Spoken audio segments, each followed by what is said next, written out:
Greeting to everyone. आज के इस वीडियो ट्यूटोरियल में हम एक एक्सेप्शन के बारे में सीखते हैं। जब हम जावा के प्रोग्राम को किसी एक्सटर्नल सोर्स जैसा कि डेटाबेस है उससे कनेक्ट करते हैं तो ये एसक्यूएल की एक्सेप्शन थ्रो होती है। इस एक्सेप्शन का नाम है net dot u can access dot JDBC u can access SQL exception colon UCAEXE colon colon colon 5.0.1 feature not supported. इसकी जो मुमकिन वजूहात हैं वो देखते हैं कि ये इसकी क्या रीज़न हो सकती हैं जिनकी वजह से ये एक्सेप्शन जावा के प्रोग्राम में थ्रो होती है। पॉसिबल रीजंस ऑफ एक्सेप्शन, इसमें जो पहले नंबर पे रीज़न है वो ये है कि जब हम प्रिपेयर्ड स्टेटमेंट का ऑब्जेक्ट बनाते हैं तो उस वक्त कनेक्शन क्लास का मेथड प्रिपेयर स्टेटमेंट को कॉल करते हैं और उसमें एसक्यूएल जो हमारी होती है क्यूरी, एसक्यूएल क्यूरी को एज ए पैरामीटर पास करते हैं तो वहाँ से फिर हमें प्रिपेयर स्टेटमेंट का ऑब्जेक्ट हासिल होता है।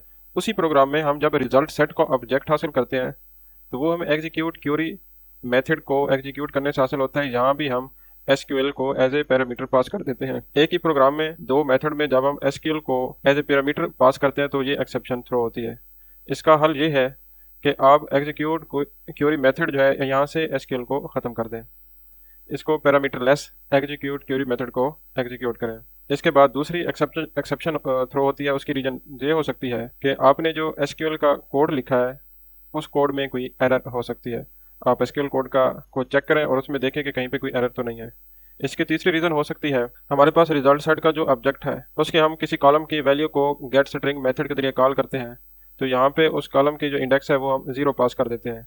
अगर हम गेट स्ट्रिंग मेथड में 0 पास करेंगे या किसी और मतलब अपडेटर मेथड है, गेटर मेथड है, किसी में भी अगर हम इंडेक्स 0 पास करेंगे तो ये एक्सेप्शन थ्रो होगी, क्योंकि जो रिजल्ट सेट का ऑब्जेक्ट होता है उसकी इंडेक्सिंग 1 से शुरू होती है ऑनवर्ड, इसके बाद 2 3 आप 1 से लेके आगे मतलब जितनी उसकी रोज है वो वाली इंडेक्सिंग वैल्यू दे सकते हैं। अगर 0 देंगे तो ये एक्सेप्शन थ्रो हो जाएगी। और इसकी चौथी रीज़न जो है वो ये हो सकती है कि हम डिफ़ॉल्ट रिजल्ट सेट का जो ऑब्जेक्ट है उसको यूज़ कर रहे हैं और उसके लिए हम अपडेटेबल स्क्रोलेबल मेथड जो है ऑब्जेक्ट है सॉरी रिजल्ट सेट का, उसके मेथड को कॉल करते हैं।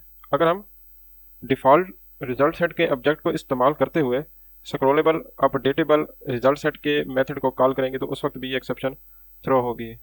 अगर हमने स्क्रोलेबल अपडेटेबल रिजल्ट सेट ऑब्जेक्ट को इस्तेमाल करना है तो उस सूरत में हमें जो RS का सॉरी रिजल्ट सेट का जो ऑब्जेक्ट है वो भी हमारे पास अपडेटेबल स्क्रोलेबल होना चाहिए। अब इनका प्रैक्टिकल करके देखते हैं। हमने जो पहली रीज़न डिस्कस की थी वो ये थी कि जब हम एसक्यूएल वेरिएबल को या हमारी जो एसक्यूएल क्यूरी है उसको हम एक ही प्रोग्राम में दो जगह पे पास करते हैं। एक तो हम स्टेटमेंट के ऑब्जेक्ट की सूरत में पास करते हैं और दूसरा रिजल्ट सेट को ऑब्जेक्ट को गेट करने की सूरत में जब पास करते हैं तो ये एक्सेप्शन थ्रो होती है।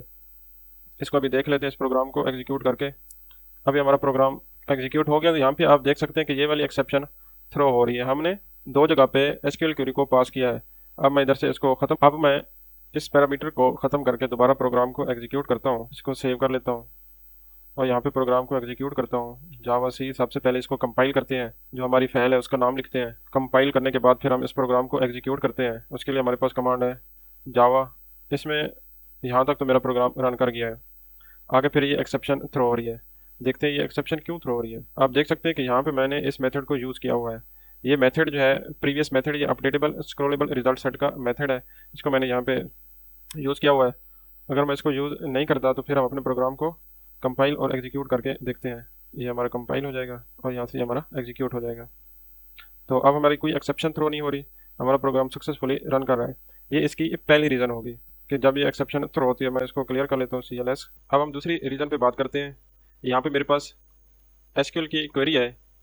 इसमें मैंने ये नहीं लिखा कि कौन से वेरिएबल को कौन से फील्ड को सिलेक्ट करना है। तो जब हम इसको एग्जीक्यूट करेंगे तो ये यहाँ पे भी एक्सेप्शन थ्रो करेगा। इसको हम एग्जीक्यूट करके देखते हैं, सॉरी अब इसको रन करते हैं। तो यहाँ पे देख सकते हैं कि ये एक्सेप्शन इसने थ्रो की है और ये बता सकता है कि कहाँ पे एरर मौजूद है हमारी एसक्यूएल कमांड में। तो ये वाली एक्सेप्शन थ्रो होगी अगर हमारी एसक्यूएल की क्वेरी जो है वो सही नहीं लिखा होगी। हम इसको ठीक कर लेते हैं, उसके बाद फिर अब इसको रन करते हैं। पहले इसको कंपाइल कर लेते हैं, कंपाइल करने के बाद इसको रन कर लेते हैं। मैंने अब अपनी क्वेरी को ठीक किया तो ये मेरा प्रोग्राम बिल्कुल ठीक तरीके से रन कर रहा है। इसके बाद एक तीसरी रीज़न थी। अब हम तीसरी रीज़न देखते हैं जिसकी वजह से ये एक्सेप्शन थ्रो हो सकती है। जब हम कोई गेटर मेथड या सेटर मेथड इस्तेमाल करते हैं तो उस वक्त इंडेक्सिंग में अगर हम जैसे यहाँ पे मैंने यहाँ पे वैल्यू पास की है, अगर यहाँ पे मैं इंडेक्स 0 पास करता हूँ तो उस वक्त ये एरर थ्रो होगी। इसको चेक कर लेते हैं। पहले इसको कंपाइल करते हैं, कंपाइल करने के बाद इसको फिर रन करते हैं। ये देखें पहले वाले कोड ने तो काम कर दिखाया है, लेकिन जहाँ पे हमने वो जीरो इंडेक्स पास किया है तो वहाँ पे इसने एक्सेप्शन थ्रो की है। अगर मैं इसकी जगह 2 पास करता हूँ या 1 पास करता हूँ तो फिर हमारा कोड बिल्कुल सही रन करेगा। इसको मैं एक दफ़ा क्लियर कर लूँ, मैंने प्रोग्राम को कंपाइल कर लिया, इसके बाद अभी इसको चलाना है, तो आप इसको चला लेते हैं। तो अभी हमारा प्रोग्राम जो है ये बिल्कुल सही काम कर रहा है अगर हम इंडेक्सिंग की गलती नहीं करेंगे। इसके बाद जो और रीज़न थी वो ये थी कि अगर हम अपना डिफ़ॉल्ट रिजल्ट सेट इस्तेमाल कर रहे हैं और डिफ़ॉल्ट रिजल्ट सेट को इस्तेमाल करते हुए, जैसे कि यहाँ पे मैंने किया हुआ है, ये हमारा डिफ़ॉल्ट रिजल्ट सेट का ऑब्जेक्ट बना हुआ है ये वाला, अगर इसको हम इस्तेमाल करते हैं तो उस सूरत में भी ये हमें एक्सेप्शन थ्रो हो गई। यहाँ पे जो मेथड इस्तेमाल किया है प्रीवियस, ये मेथड है scrollable updatable result set object का। अगर इस मेथड को मैं डिफ़ॉल्ट रिजल्ट सेट, जो कि यहाँ पे डिफ़ॉल्ट रिजल्ट सेट बनाया हमने, इसकी के साथ इस्तेमाल करता हूँ तो ये वाली एक्सेप्शन थ्रो होगी। अगर हमने इस मेथड को इस्तेमाल करना है तो हमारे ऑब्जेक्ट को स्क्रॉलेबल और अपडेटेबल बनाना होगा। तो उसको कैसे बनाएंगे ये भी मैं आपको बता देता हूँ। तो हमें अपनी स्टेटमेंट को अपडेटेबल स्क्रॉलेबल बनाना होगा। उसके लिए हम रिजल्ट सेट के दो कांस्टेंट को इस्तेमाल करते हैं। एक हमारे पास type underscore scroll underscore sensitive और दूसरा है result set dot concur updatable. इनको अगर हम इस्तेमाल करेंगे तो ये वाली एक्सेप्शन हमारे पास जो आ रही थी अपडेटेबल ऑब्जेक्ट की, वो वाली थ्रो नहीं होगी। इसको आप हम एग्जीक्यूट और कंपाइल करके देखते हैं। ये हमारा प्रोग्राम सक्सेसफुली कंपाइल हो गया। आप इसको रन करके देखते हैं। ये आप हमारा प्रोग्राम सक्सेसफुली रन भी हो गया। हमारा कर्सर जो है वो फॉरवर्ड भी मूव कर रहा है और बैकवर्ड भी मूव कर रहा है।